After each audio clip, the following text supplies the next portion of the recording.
11th class. आज आप pteridophyta के बारे में अध्ययन करेंगे। ये पी जो है ये साइलेंट है, ये टेरिडोफाइटा ही इसको पढ़ा जाता है।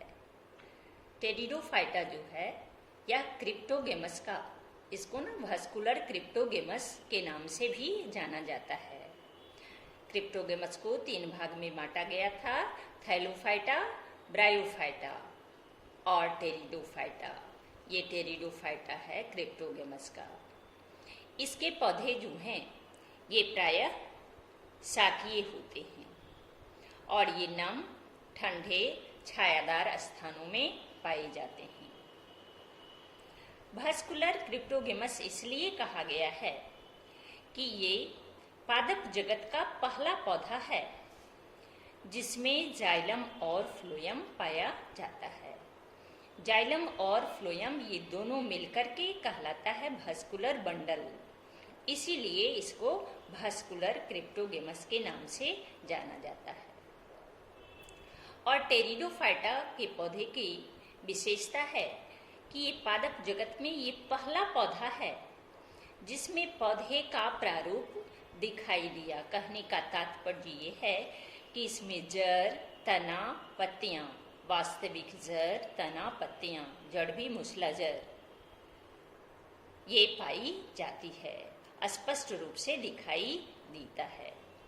इसके कुछ सदस्य जो हैं वह सैंडी सॉइल यानी बलुई जमीन पर भी पाए जाते हैं। और इसके आर्थिक महत्व में इसका उपयोग औषधि के रूप में किया जाता है। साथ ही साथ सॉइल बाइंडर के रूप में भी इसका उपयोग किया जाता है, भूमि क्षरण को रोकने के लिए, बांधने के लिए। और इसके अंतर्गत हॉर्सटेल और फर्न आता है। आप अपने आसपास के क्षेत्र में विभिन्न प्रकार के फर्न के पौधे को देखे होंगे। तो फूल वाले अधिकांश फर्न का उपयोग जो है सजावटी पौधे के रूप में किया जाता है। आप शादी ब्याह में देखे होंगे, मोटर गाड़ी को सजाने के लिए भी पत्तेदार फर्न का उपयोग किया जाता है। और टेरिडोफाइटा का जो मुख्य पौधा है उसका पादपकाय का अर्थ हुआ ना मुख्य पौधा, पौधा का शरीर जो है वो कहलाता है मुख्य भाग स्पोरोफाइट्स, बीजाणुद्भिद, जिसमें जड़, तना और पत्तियां होती है। और इसमें संवहन मंडल भी होता है यानी जाइलम और फ्लोएम भी होता है। लेकिन आप याद रखेंगे कि जब आप नीचे के क्लास में जाइलम और फ्लोएम के बारे में पढ़े थे तो जाइलम जो है वह 4 एलिमेंट्स का बना हुआ है। वो एलिमेंट्स है वाहिनिकाएं, ट्रेकिड्स, वाहिका, वेसल्स, जाइलम तंतु और जाइलम पेरेन्काइमा।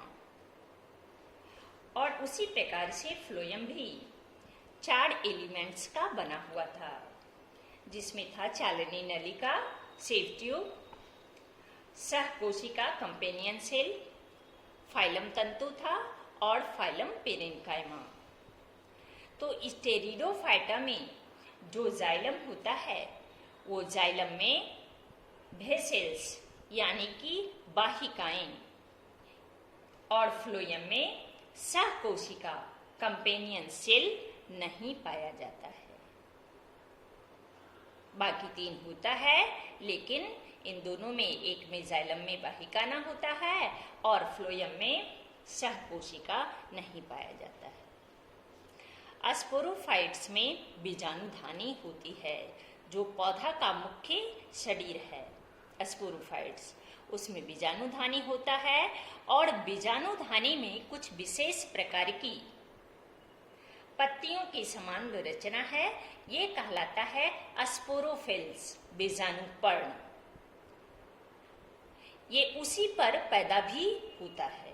बीजाणुधानी जो है बीजाणुपर्ण पर ही पैदा होता है और बीजाणुपर्ण फिर सघन होकर के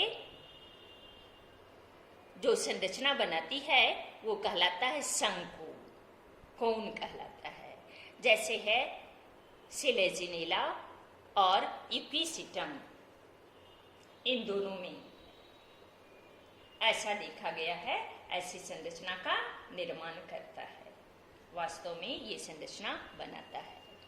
और बीजाणुधानी में स्थित बीजाणु में अर्धसूत्री विभाजन की क्रिया होती है और उस क्रिया के फलस्वरूप बीजाणु का निर्माण होता है और फिर ये बीजाणु अंकुरित होकर अस्पष्ट, छोटा, बहुकोशिकीय, मुक्तजीवी और अधिकांशतया उसमें से प्रकाश संश्लेषी थैलस के समान गैमेटोफाइट का निर्माण करता है और उस गैमेटोफाइट को हम लोग बोलते हैं प्रोथैलस। थैलस के समान रचना है, इसीलिए उसको प्रोथैलस कहा जाता है।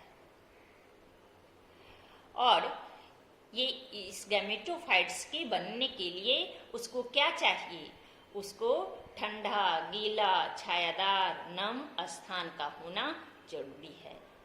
गैमेटोफाइट्स उसी स्थान पर विकसित होता है, पनपता है, उगता है। इस गैमेटोफाइट्स में नर जनन अंग और मादा जनन अंग विकसित होते हैं। नर जनन अंग कहलाता है एंथेरिडिया और मादा जनन अंग कहलाता है आर्चिगोनिया। नर जनन अंग में नर युग्मक, ये नर युग्मक कहलाता है एंथ्रोजॉइड्स और मादा युग्मक हुआ एग, जिसको हम लोग बोलते हैं अंडगोल। और फिर ये एंथ्रोजॉइड्स जो है ये जल में तैरते हुए, इसके संचरण के लिए ना जल का होना अनिवार्य है, तो जल में ये तैरते हुए स्त्रीधानी के मुंह पर पहुंचता है और वहां आने के बाद ये एग्स के साथ, अंडगोल के साथ ना संयुग्मन की क्रिया करता है और इसके युग्मक से जो नई कोशिका बनता है ये युग्मनज, और फिर यही युग्मनज विकसित होकर स्पोरोफाइट्स का निर्माण कर देता है। ये स्पोरोफाइट्स इसका पादप काय का मुख्य रूप हुआ, यानी पौधा का ये मुख्य शरीर है, स्पोरोफाइट्स का निर्माण हुआ। इसी प्रकार से इसका जीवन चक्र चलते रहता है। टेरिडोफाइटा को ना 4 वर्ग में बांट दिया गया है। टेरिडोफाइटा डिवीजन हुआ, विभाग, इसके 4 वर्ग होते हैं। पहला कहलाता है साइलोप्सिडा, क्योंकि इसमें ना पत्तियां छोटी भी होती है, बड़ी भी होती है। ये पत्ती रहित है, जड़ रहित पौधा है और इसका एग्जाम्पल है साइलोटम। दूसरा है लाइकोप्सिडा, जिसकी पत्तियां तो होती है लेकिन छोटी होती है, हरे रंग की होती है और इसमें संवहन बंडल भी पाया जाता है, संवहन उत्तक जाइलम फ्लोएम पाया जाता है। ये है सिलाजिनेला। और तीसरा है स्फिनोप्सिडा, इसका बीजाणुपर्ण जिसको बोलते हैं, सल्कपत्र की तरह इसकी पत्तियां होती है, पौधे की पत्तियां, और तना जो है वह संधि युक्त होता है। संधि युक्त का अर्थ हुआ ना गांठ गांठ जैसी रचना दिखाई देता है, संधि युक्त होता है, इक्विसिटम।